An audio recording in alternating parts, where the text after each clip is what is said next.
ਚੰਡੀਗੜ੍ਹ ਸ਼ਹਿਰ ਜਿੱਥੇ ਜਿੰਨੀ ਰਫ਼ਤਾਰ ਨਾਲ ਗੱਡੀਆਂ ਦੀ ਆਮਦ ਵਧ ਰਹੀ ਹੈ, ਨਾਲ ਹੀ ਉਹਨਾਂ ਨੂੰ ਪਾਰਕਿੰਗ ਦੀ ਥਾਂ ਮੁਹੱਈਆ ਕਰਵਾਉਣ ਦੀ ਜ਼ੱਦੋ-ਜ਼ਹਿਦ ਵੀ ਵਧਦੀ ਜਾ ਰਹੀ ਹੈ। ਸ਼ਹਿਰ ਦੀ ਕਈ ਪ੍ਰਮੁੱਖ ਥਾਵਾਂ ਵੇਖ ਲਈਆਂ ਜਾਣ, ਸੈਕਟਰ 22, ਸੈਕਟਰ 35 ਤੇ ਹੋਰ ਕਈ ਥਾਵਾਂ। ਇੱਥੇ ਪਾਰਕਿੰਗ ਦੀ ਸਮੱਸਿਆ ਦਿਨੋਂ ਦਿਨ ਵਧਦੀ ਜਾ ਰਹੀ ਹੈ। ਅਜਿਹੇ ਵਿੱਚ ਸਮਾਰਟ ਪਾਰਕਿੰਗ ਸਿਸਟਮ ਕਿਸ ਦਾ ਹੱਲ ਕਿਹਾ ਜਾ ਸਕਦਾ ਹੈ, ਇਸ ਬਾਰੇ ਅਸੀਂ ਸ਼ਹਿਰ ਵਾਸੀਆਂ ਦੇ ਵਿਚਾਰ ਜਾਣੇ। ये कंसेप्ट हमें सर्टनली चंडीगढ़ में लेके आना चाहिए, कीपिंग इन व्यू कि चंडीगढ़ में स्पेस प्रोवाइडेड है पार्किंग लॉट्स का मार्केट्स में घर के बाहर, तो कंसेप्ट लेके हमें चंडीगढ़ में आना चाहिए और ये कंसेप्ट पक्का कामयाब होगा। ਸਪੇਸ ਦੀ ਪਹਿਲਾਂ ਹੀ ਬਹੁਤ ਕਮੀ ਹੈ। ਇਹਦੇ ਨਾਲ ਆਪਣੀ ਬਿਜਲੀ ਦੀ ਬਚਤ ਵੀ ਹੋਏਗੀ ਤੇ ਸਪੇਸ ਦੀ ਬਚਤ ਵੀ ਹੋਏਗੀ ਤੇ ਟਾਈਮ ਦੀ ਬਚਤ ਵੀ ਹੋਏਗੀ। ਇਹ ਜ਼ਰੂਰ ਆਉਣਾ ਚਾਹੀਦਾ ਚੰਡੀਗੜ੍ਹ, ਤਾਂ ਮੋਸਟਲੀ ਆਉਣਾ ਚਾਹੀਦਾ। यूनिवर्सिटी 'ਚ भी ये लॉन्च करना चाहिए जल्दी। हर फैमिली में 3-4 कार तो है, मतलब मोस्ट प्रॉब्ली लोगों के घर में भी पार्किंग नहीं है, तो इस कारण ये अच्छी चीज़ है जो हो रही है कि चलो पार्किंग हर जगह, मतलब हमको पार्किंग करने के लिए 3-3 जहाँ हम एक गाड़ी खड़ा सकते हैं हम 4-4 गाड़ियाँ खड़ा सकते हैं, तो देखा जाए तो ये फ़ायदा ही है किस तरीके से। दिक्कत ही पार्किंग की है सर। हम कई मॉल्स तो ऐसे हैं जहाँ हम पार्किंग की वजह से जाते ही नहीं। लगा लो आप, जैसे FR है, DT मॉल है, वहाँ मतलब DT मॉल में तो है पार्किंग और FR में नहीं है। इलांते मॉल है, वहाँ पे अगर हमने कहीं कोई बंदा मूवी दे रहा है एग्जांपल, तो उनको इमीडिएटली कोई फ़ोन आएगा तो आधा घंटा तो कार निकालने के लिए लग जाता है सर। अगर ऐसी पार्किंग बनेगी तो बहुत ज़्यादा फ़ायदा होगा। आजकल टेक्नोलॉजी इज़ इम्प्रूविंग एवरीवेयर। सब हर जगह टेक्नोलॉजी इम्प्रूव हो रही है। फ़ोन्स की बात कीजिए, गाड़ी की बात कीजिए, तो पार्किंग क्यों नहीं? क्योंकि अगर टेक्नोलॉजी है तो ऑब्वियसली हमें उसको यूज़ करना चाहिए। और जैसा कि ये नया कॉन्सेप्ट है कि हमने मल्टी लेवल पार्किंग करनी है और हमें ये भी पता चल जाएगा कि कहाँ गाड़ी की पार्किंग है और कहाँ नहीं है, तो इससे क्या होगा, हमें ढूंढने की ज़रूरत नहीं पड़ेगी obviously, and things will be हमारे हाथ में रहेंगी कि अच्छा हमें यहाँ पार्किंग करना है, and it will be saving time saving also. Time भी सेव होएगा, साथ साथ में पैसे भी सेव होएंगे और सब कुछ ऑर्गेनाइज है। ऑर्गेनाइज रहने से अच्छा क्या हो सकता है obviously. Amount of vehicles like it's rising day by day, तो बहुत ज़रूरी हो गया कि बहुत ज़्यादा पार्किंग स्पेसेस हों, but there has to be some limited space for that also. नहीं तो बहुत ज़्यादा वो है, ऑब्सॉर्च काम है, बहुत ज़्यादा हैपहैज़र्ड मैनर में कार पार्किंग हो रही है, सारा कुछ सबको प्रॉब्लम्स आ रही है, तो something needs to be done about it. Whenever there is a building is been erected, तो उसके आसपास पार्किंग स्पेस करने के लिए they are cutting of trees वगैरह वगैरह सब कुछ चलता रहता है। तो अगर मल्टी लेवल पार्किंग होगी, स्लॉट पार्किंग होगी, तो सारी गाड़ियों को प्रॉब्लम नहीं आया करेगी और मतलब लेस स्पेस में बहुत ज़्यादा अच्छी कंजम्पशन हो जाया करेगी। और plus more over it would be like जो इंफ्रास्ट्रक्चर की कॉस्ट है वो भी कम पड़ा करेगी। ਹਾਲਾਂਕਿ ਚੰਡੀਗੜ੍ਹ ਦੇ ਕਈ ਸਰਕਾਰੀ ਅਦਾਰਿਆਂ ਵਿੱਚ ਜਿੱਥੇ ਗੱਡੀਆਂ ਦੀ ਘੜਮਸ ਵੇਖੀ ਜਾ ਸਕਦੀ ਹੈ, ਉੱਥੇ ਹੱਲ ਦੇਣ ਦੀ ਕੋਸ਼ਿਸ਼ ਕੀਤੀ ਜਾ ਰਹੀ ਹੈ, ਜਿਨ੍ਹਾਂ ਵਿੱਚ ਸੈਕਟਰ 17 ਦੇ ਮਲਟੀ ਲੈਵਲ ਪਾਰਕਿੰਗ ਪ੍ਰੋਜੈਕਟ ਦੀ ਇੱਕ ਮਿਸਾਲ ਸਾਡੇ ਸਾਹਮਣੇ ਹੈ, ਜਿਸ ਨੂੰ এনवायरमेंट ਕਲੀਅਰੈਂਸ ਮਿਲ ਚੁੱਕੀ ਹੈ ਤੇ ਇਸ ਤੇ ਕੰਮ ਵੀ ਸ਼ੁਰੂ ਹੋ ਚੁੱਕਾ ਹੈ।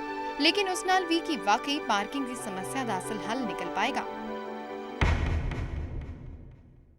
ये यहाँ पर आना चाहिए। कोई चंडीगढ़ की जिस तरह की पार्किंग की समस्या है या जितना ट्रैफिक बढ़ गया है या जितनी जैसे सेक्टर 17 में देख लो, स्पेशली सबसे पहले सेक्टर 17 में आना चाहिए। उसके बाद एलेंटे वाली साइड पे आना चाहिए, जहाँ जहाँ बड़ी पार्किंग की समस्या है वहाँ आना चाहिए। पार्किंग काफ़ी समस्या है, गाड़ी खड़ी करने को जगह ही नहीं मिलती है। इवन पेड पैसे दे के भी गाड़ी खड़ी करने को जगह नहीं मिलती, फिर भी गाड़ियाँ कई बार लग जाती हैं, नुकसान होता है कई बार।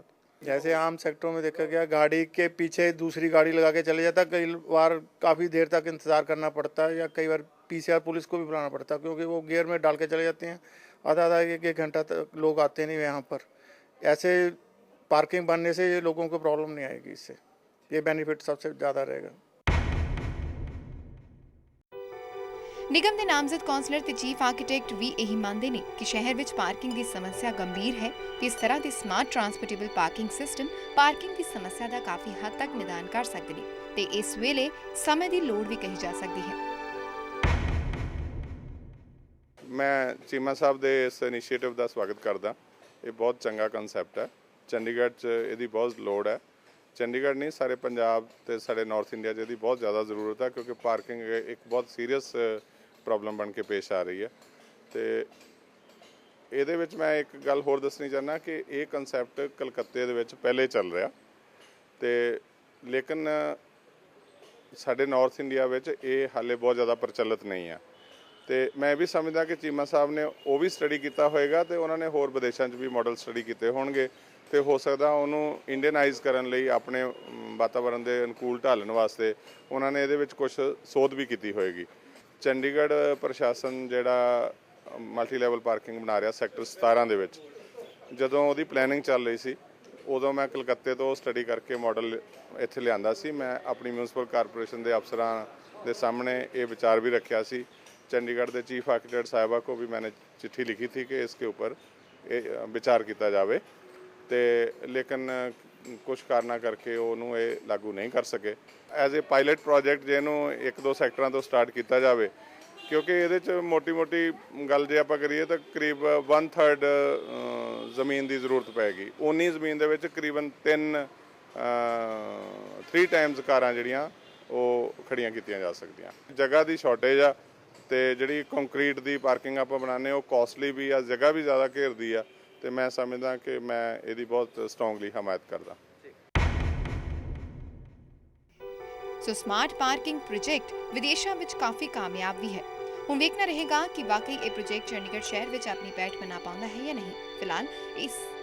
ਫਿਲਹਾਲ ਇਸ ਖਾਸ ਰਿਪੋਰਟ ਵਿੱਚ ਇੱਕ ਹੋਰ ਛੋਟੇ ਜਿਹੇ ਬ੍ਰੇਕ ਲਈ ਰੁਕਣ ਦਾ ਸਮਾਂ ਹੋ ਗਿਆ। ਤੁਸੀਂ ਬਣੇ ਰਹੋ PTC ਨਿਊਜ਼ ਦੇ ਨਾਲ।